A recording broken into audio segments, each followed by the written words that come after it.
როლზე დღევანდელ რეალობაში, ბიზნესთან მიმართებაში განსაკუთრებით რა თქმა უნდა და ჩემი სტუმარია ანა ჯალაღონია, მედიატორი, იურისტი, ადვოკატი. პირველი ნაწილი დაეთმო ძირითადად ბიზნესის დამოკიდებულებას მედიაციასთან მიმართებაში, იურისტების დამოკიდებულებასაც შევეხეთ, მაგრამ ანამ ერთი საინტერესო ფრაზა ახსენა ასევე ერთ-ერთ პირველ წინადადებაში, ცნობადობა არის ნაკლები მედიაციასთან მიმართებაში. მაინტერესებს რა უნდა გაკეთდეს იმისათვის, რომ ეს ცნობადობა უფრო ამაღლდეს და არა მარტო დედაქალაქს გულისხმობ, არამედ მთლიანად საქართველოს და მაინტერესებს ასევე ვისი პრეროგატივა ამ ყოველივე კამპანიის ჩატარება და მაინც რა სახის ღონისძიებები უნდა გატარდეს. ძალიან რთული და კომპლექსური კითხვაა, მინდა გითხრათ. იმიტომ რომ ამ ეტაპისთვის ერთ-ერთი მხარე, ვინც დაინტერესებული და ვინც აქტიურად მუშაობს, რომ ცნობადობის საკითხი ამაღლებული იყოს, არის საქართველოს მედიატორთა ასოციაცია, რომელსაც ფაქტობრივად შეუძლებელი მოკლე დროში ნულოვანი ცნობადობიდან საკმაოდ ამაყვა ცნობადობა. მინდა გითხრათ, რომ დღეს ფაქტობრივად ყველაზე სამართლო იძლევა საშუალებას სავალდებულო მედიაციის წარმოება იყოს უფრო კომფორტული, ხალხისთვის ინფორმირებულობა იმ კუთხით არსებობდეს, რომ მედიაცია იმ კონტექსტში სამართლოს აქვს პრეროგატივა, რომ გადასცეს მედიაციას, იმიტომ რომ ყველა საკითხი ვერ გადაეცემა მედიაციას. არის რაღაცა რიგი საკითხები, რომლის ფარგლებში სამართლოს აქვს უფლება თვითონ თუ დაინახავს, რომ არსებობს მორიგების შესაძლებლობა, საქმე გადასცეს მედიაციას. და ეს მიღწევა მათ შორის საკანონმდებლო ცვლილებების ნაწილში სწორედ ასოციაციის დამსახურება და ამ კუთხით ნამდვილად უდიდესია მათი წვლილი. თუმცა ეს არ არის საქმე, იმიტომ რომ მართლმსაჯულების პროცესში ჩართული ყველა მხარე უნდა იყოს დაინტერესებული, ინფორმირებული გადაწყვეტილება მიიღოს კონკრეტულმა მხარემ. ანუ მნიშვნელოვანია რა გადაწყვეტილება, რომელიც მან მიიღო. სასამართლოზე საუბრობს, მედიაციაზე, არბიტრაჟზე, თუ ზოგადად პირადი კომუნიკაციის ფარგლებში დავის მოგვარებაზე, ეს გადაწყვეტილება ეფუძნებოდეს არა შიშებს, არამედ შესაძლებლობების სრულად აღქმას. მნიშვნელოვანია, რომ მან ეს გადაწყვეტილება მიიღოს იმ გათვლით, რომ მან ზუსტად იცის რა შესაძლებლობებზე ამბობს უარს და ზუსტად იცის რა რისკებს იღებს თავზე, როდესაც ამა თუ იმ მიმართულებას ირჩევს. უნდა გვესმოდეს დღეს განსაკუთრებით, როდესაც დავების რაოდენობა არის გაზრდილი, როდესაც სასამართლო ფიზიკურად ვერ უმკლავდება ამ მოცემულობის დავებს, როდესაც თითოეული დავა შეიძლება წლები გრძელდებოდეს, როდესაც ნებისმიერი დავა, მიუხედავად იმისა, რა შედეგი დასრულდება, ის მეორე მხარე აუცილებლად არის დაინტერესებული გაასაჩივროს. შესაბამისად, ეს პირველი ინსტანცია, ეს არის შემდგომი ინსტანციები, რაც გულისხმობს, რომ დავა არ სრულდება რამ თვეებში, სრულდება წლები, წლების განმავლობაში. მხარეს უნდა ესმოდეს, რომ ეს რისკი, ანუ ხვალ მიღებული 100,000 ნაცვლად დღეს მიღებული 70,000 ფინანსურად უფრო მნიშვნელოვანი შეიძლება იყოს, იმიტომ რომ მას ერთი რესურსი დღეს და აქ ახლა აქვს. მეორე, რამდენად იქნება ის 100,000 და ეს 70 ერთმანეთთან კურსების გათვალისწინებით.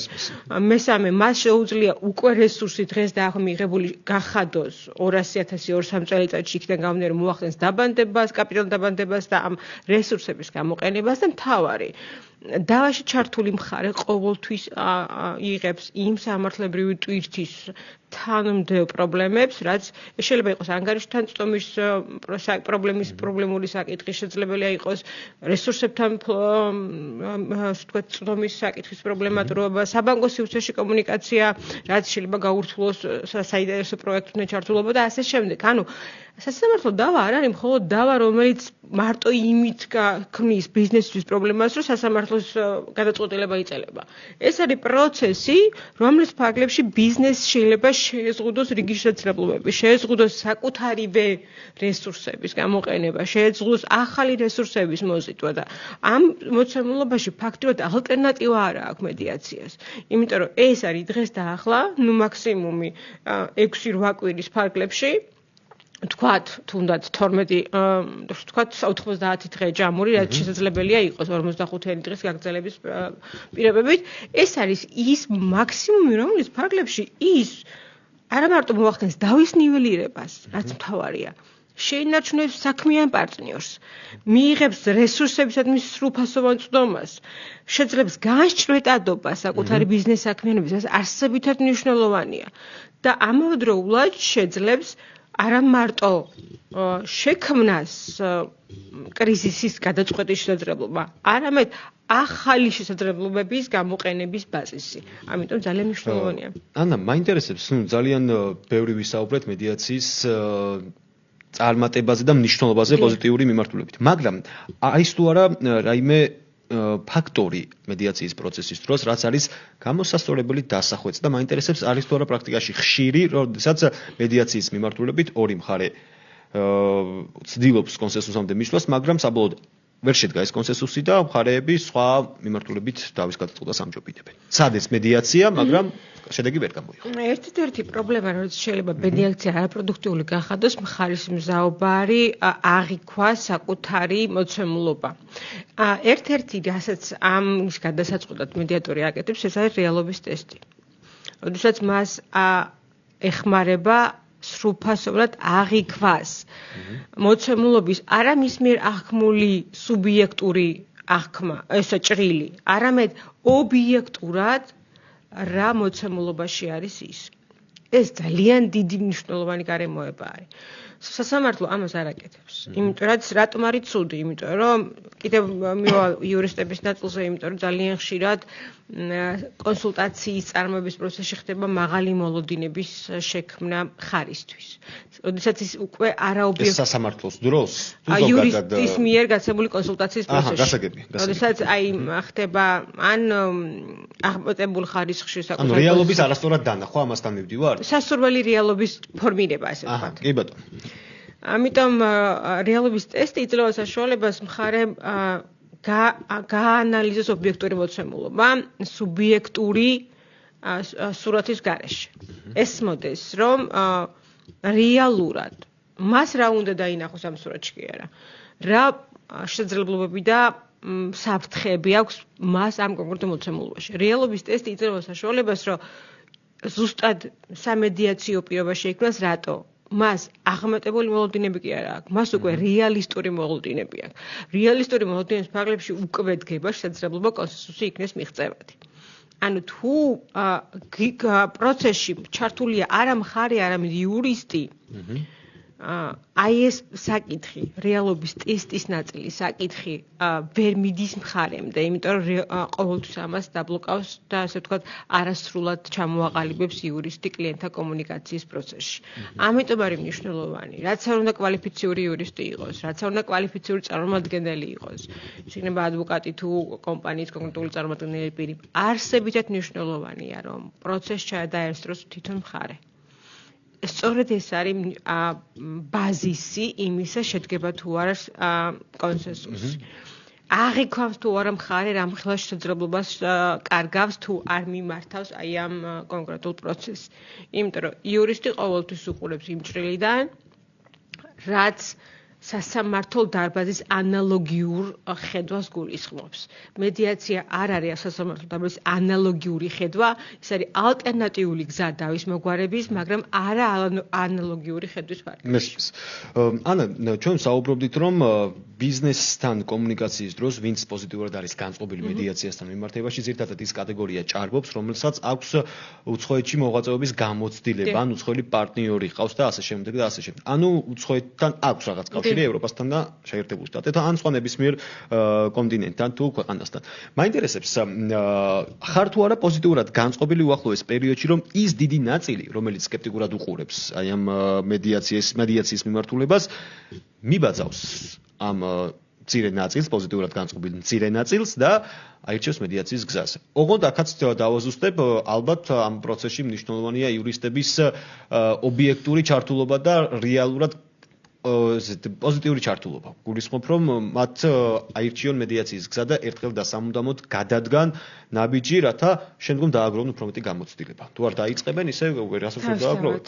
თუმცა, ესე ვთქვათ, უფრო მომხმარებლის გაზრდა მედიაციის ნაწილში გარდაუვალია ორი გარემოების გათვალისწინებით. პირველი არის ნეგატიური, მეორე პოზიტიური. ნეგატიური კონტექსტი არის იმის გათვალისწინებით, რომ თვითონ მოცემულობა დაგაყენებს ალტერნატივის გარეშე, იმიტომ რომ კრიზისი როცა გაგირთულდება, გაგიმძაფრდება და სასამართლო დავის ნაწილი ყოველთვის ეს არის ჩიხში შეყვანა ურთიერთობების და არა მოგვარება, გინდა არ გინდა იწყებ ალტერნატივების მოძიებას. თუმცა უკვე იმ ეტაპზე იწყებ ალტერნატივების მოძიებას, როცა ძალიან ბევრი შეძლებლობა გაშვებულია. აჰა. ანუ როდესაც მართლაც ბოლო ჩიხში ხარ. აი ძალიან როდესაც უკვე დაკარგულია კომუნიკაციის პოზიტიურად დასრულების ყველა შეძლებლობა. ეს არის ნეგატიურად მაინც მიდიხარ იქამდე, გინდა არ გინდა. უმეტეს შემთხვევაში მიხვალ. შეიძლება დღეს არ მიდიხარ, მაგრამ მიხვალ. მეორე პოზიტიურ კონტექსტში როცა საუბრობთ, მაქვს მოლოდინი, რომ საქართველო არის ძალიან პატარა ქვეყანა და პოზიტიური გამოცდილება და ამ გამოცდილების გაზიარების სურვილი თავისთავად გახდის ნობაც მედიაციის ბენეფიტებს. ის რომ ის კონტექსტი თუნდაც მცირე ბიზნესის ნაწილი, რომელიც ირჩევს მედიაციას და რომელიც მიიღებს სასამართლოსთან შეუდარებლად მაღალ benefits და მაღალ სიკეთეს მედიაციისგან აუცილებლად იქნება ის მაგალითი, რომელიც მოიწევს შემდეგ მეორე და მესამე მხარეს. უბრალოდ ეს დროის საკითხია. აი ამ მიმართულებით წარმატებული მედიაციის გზით წარმატებული დავების გადაწყვეტას გულისხმობა, თუნდაც ჩატარდეს შენი სუბიექტური აზრით, რაიმე სახის PR კამპანია, რომ აი ნახეთ მედიაციამ პირობითად 6 კვირაში, 8 კვირაში გადაწყვეტა ესეთი რთული საკითხი. ამის PR კამპანია თუ წარმოგიდგენია საერთოდ? ვერ, იმიტომ რომ მედიაცია კონფიდენციალური არის, მათ შორის თუ მხარეს არა თავად გამოიტანოს ინფორმაცია. რაიმე სტატისტიკა არსებობს, რომ აი ზუსტად მან და პრობლემა, რომ ვერ ნახეთ, მედიაცია არსებობს როგორც კერძო, ასევე სასამართლო მედიაციის კონტექსტში. სასამართლო მედიაციის ნაწილში შესაძლებელია ვქონდეს სტატისტიკა, თუმცა აქაც პრობლემატური არის, იქიდან გამომდინარე, რომ თუ მხარეს არა კონკრეტული кейს ვერ გამოიტანეს. მესმის. თუ უდიდესი ბენეფიტი მედიაციის არის კონფიდენციალურობა. ის რაც ითქმება მედიატორთან, რჩება მხოლოდ მედიატორთან. ამას სასამართლოშიც კი ვერ გამოიყენებს მხარე, იქიდან გამომდინარე, რომ დაცულია კონფიდენციალურობის მთავარი პრინციპი. მას შეუძლია მედიატორთან გააჟღეროს ისეთი ინფორმაცია, რომელიც დაეხმარება კონსენსუსისთვის, მაგრამ ზუსტად იცოდეს, რომ არც ერთი სიტყვა, გარდა იმისა, რომ ის გაჟღერების უფლებას ის მეორე მხარესთან მედიატორს მისცემს, არ გავა მისა და მედიატორის ურთიერთობის ფარგლებს. ეს არის სწორი შეძლებლობა, რომელიც გაძლევს საშუალებას თვით განმორკვევის პროეტაპში დაიხმარო მედიატორის კომპეტენცია. თუმცა მედიატორს არ აქვს უფლება რეკომენდაცია გასცეს, არ აქვს სამართლებრივი მიმართულება მისცეს, არ აქვს უფლება მხარეზე რამე სახის რეგულირება მოახდინოს. ის არის მხოლოდ მხარდამჭერი, ამარტივებს პროცესში მხარისთვის საკუთარი პოზიციის რეალურად აღქმის, საკუთარი პოზიციის შესაძლებლობის რეალურად აღქმის გზას, ისევე როგორც მეორე მხარესთან. ის აბსოლუტურად მიუკერძოებული მხარეა.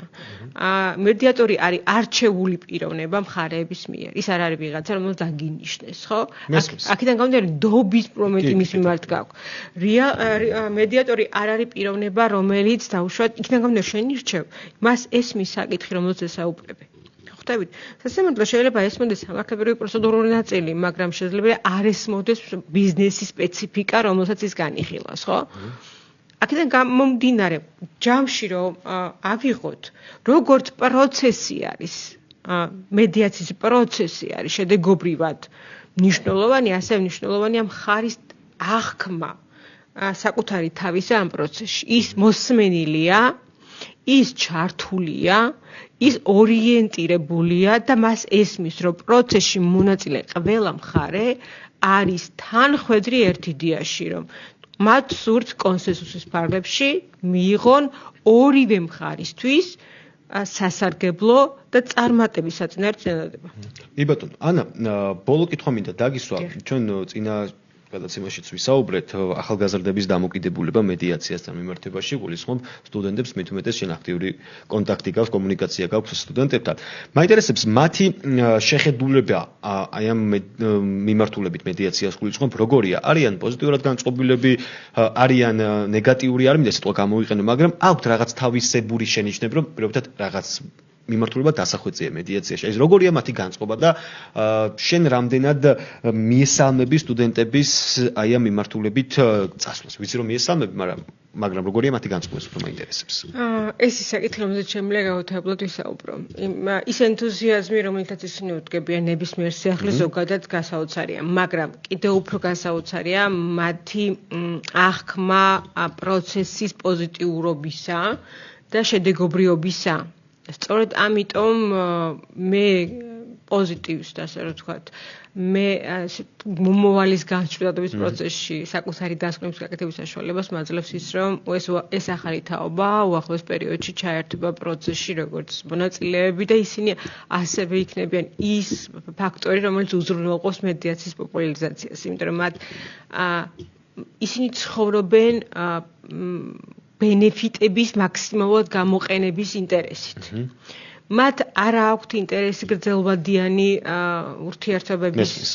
მათ აქვთ დღეს და ახლა სარგებლის მიღების ინტერესი. სწორედ ეს არის მედიაცია. მას აქვთ ინტერესი, რომ შედეგი მალევე დადო. საკუთარი შრომის შედეგი მათ შორის.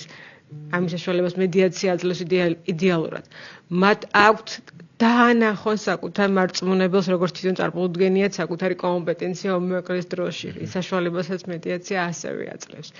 მათ აქვთ ის, რაც არის ეფექტური კომუნიკაციის ნაწილში, როგორც კლიენტთან, ასევე მეორე მხარესთან ურთიერთობების ჩვენების და შედეგის დადების საშუალება, ეფექტური კომუნიკაცია არის ზუსტად ის ბაზისი, რაც არის მედიაცია და აქ გრძნობენ ისინი თავს, იმიტომ რომ ახალი თაობა უფრო გახსნილია, უფრო კომუნიკაბელურია, უფრო აქტიურად არის ჩართული ეფექტური კომუნიკაციის უნარების ჩამოყალიბებაში. უფრო ინტერესიანიც. დიახ, ისინი კარგად მუშაობენ როგორც ორატორულ ნაწილში, ასევე მოლაპარაკების წარმოების ტექნიკის უნარების მიღების ნაწილში, რაც ფაქტობრივად სწორედ ის არის, რაც მედიაციას სჭირდება. და მათ საკუთარი თავი მედიაციის წარმოუდგენიათ ზუსტად რომ დანახულად. იმას, რასაც ვერ ახორციელებს კონსერვატიული ჯგუფი იურისტებისა, რომელიც ვერ ხედავს. ანა, ბოდიში და ჩაგეკითხვა, მაინტერესებს თეორიული ცოდნა ამ მიმართულებით გასაგები, მაგრამ სტუდენტებს აქვთ თუ არა საშუალება პრაქტიკაში გამოსცადონ ეს ყოველივე.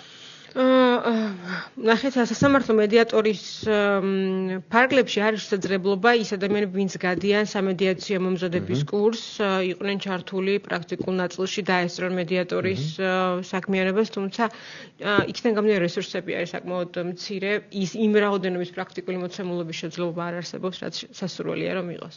ანუ მოკლედ რომ შევაჯამოთ, შენ ხარ ძალიან პოზიტიურად განწყობილი სტუდენტებთან მიმართებაში და თუ შენ სიტყვებს შევაჯამებთ, ბოლო წინადადებებს გულისხმობ, რამდენიმე წელიწადში უნდა ველოდოთ, რომ საქართველოში მედიაცია ბევრად წინ იქნება, ვიდრე დღეს არის და მე სანამ დაგემშვიდობები ერთს თხოვნა იქნება ჩემი, როგორც ხნებას ისე მიიღე, მომდენო სტუმრობის დროს სიამოვნებით უმასპინძლებთ ასევე სტუდენტსაც, რომელიც არის მედიაციის მიმართულებით, ესე პოზიტიურად განწყობილი და მისი ახალგაზრდული ხედვაც, როგორც პირადად ჩემთვის, ისე ტელემაყურებლებისთვისაც საინტერესო იქნება და მოკლედ ამ ყველაფერზე კონსენსუსამდე მივედით, ხო? ნამდვილად შევთანხმდით. კი, ანა, ძალიან დიდი მადლობა კიდევ ერთხელ ძალიან საინტერესო საუბრისთვის. ვისაუბრეთ არაერთ საკითხზე და მოკლედ იმედი გვაქვს, რომ პოზიტიური ძვრები იქნება და ველოდებით ამ პოზიტიურ ძვრებს რამდენიმე წელიწადში და დანარჩენს უკვე დრო გვაჩვენებს. კიდევ ერთხელ მადლობა ანას, ძვირფასო ტელემაყურებლებო, რადიო მსმენელებო, ჩემი სტუმარი იყო ანა ჯალახონია, მედიატორი, ასევე ადვოკატი, იურისტი და შესაბამისად იმედი ვიქონიოთ, რომ კიდევ ერთხელ აღნიშნული დინამიკა პოზიტიურად წარიმართება და ჩვენც ყველანი ერთად შევაჯამებთ და ვნახავთ რა თქმა უნდა ამ ყველაფერს, მით უმეტეს წინ გელოდებათ ახალგაზრდების დამოკიდებულების გაგება მედიაციასთან მიმართებაში, თავიანთი ხედვების ჩამოყალიბება და ასე შემდეგ. მადლობა კიდევ ერთხელ მე ხვალამდე დაგემშვიდობებით, ხვალ ზუსტად 10 საათს და 30 წუთზე შევხვდებით ერთმანეთს. მადლობა ყურადღებისათვის. დღის მთავარი